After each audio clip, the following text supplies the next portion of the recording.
రైతు సోదరులందరూ నమస్కారం అండి. నేను మీ వినోద్. ఈరోజు మనం భద్రాద్రి కొత్తగూడెం జిల్లా అంటే చండ్రకొండ మండలం తిప్పనపల్లి గ్రామంలో మనం వచ్చిన ఈ చూస్తున్న ఫీల్డ్ వచ్చేసి భగవాన్ 2535 వెరైటీ అండి.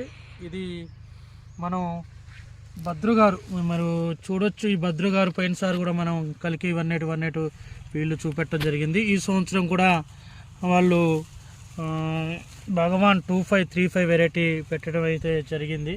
చాలా అద్భుతంగా కూడా తోట రావడం జరిగింది. మీరు చూడొచ్చు, ఇదంతా కూడా ఒకటే చెట్టు అండి. చూడండి, ఇదంతా కాసి ఒరిగిపోయింది చెట్టు అంతా కూడా. ఈ హైట్ చూడండి ఎంత హైట్ వచ్చిందో చూడొచ్చు. 5 అడుగులు చెట్టు రావడం అనేది జరిగింది. కాయ కూడా మంచి సైజు కూడా రావడం అనేది జరిగింది. భద్రగారు మాటల్లోనే మనం అడుగుదాం, భద్రగారిని ఎలా ఉంది. పోయిన సంవత్సరం కలికి వేసారు కదా, ఈ సంవత్సరం కూడా ఎలా ఉంది అనేది భద్రగారిని. అన్న నమస్తే. ఎలా అనిపిస్తుంది అన్న భగవాన్? పర్వాలేదన్న, బాగుందా?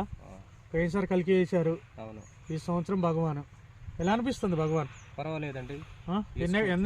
ఎంత వేసినావు భగవాన్ ఇందులో? ఈ పొలంలో 15 ప్యాకెట్లు వేసాను. 15 ప్యాకెట్లు భగవాన్ వేసినాం. ఎలా ఉంది సాయి ఇప్పుడు?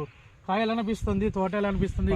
కలికి మేఘనాథ్ సీడ్స్ వాళ్ళది పోయినసారి కలికి చూసినాం, ఈ సంవత్సరం భగవాన్ చూసినాం. కొత్త వెరైటీ ఏది మంచిగా అనిపిస్తుంది? భగవాన్ పర్వాలేదండి. భగవాన్ బాగుంది కదా.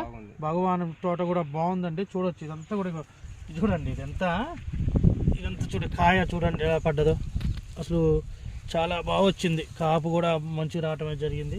భద్రగారు కూడా బాగా మెయింటైన్ చేస్తున్నారు. ఇది చూడండి, ఈ మండం చూడండి మీరు, ఈ మండం చూడండి ఎంత వచ్చిందో. ఇదండి భగవాన్ 2535 వెరైటీ.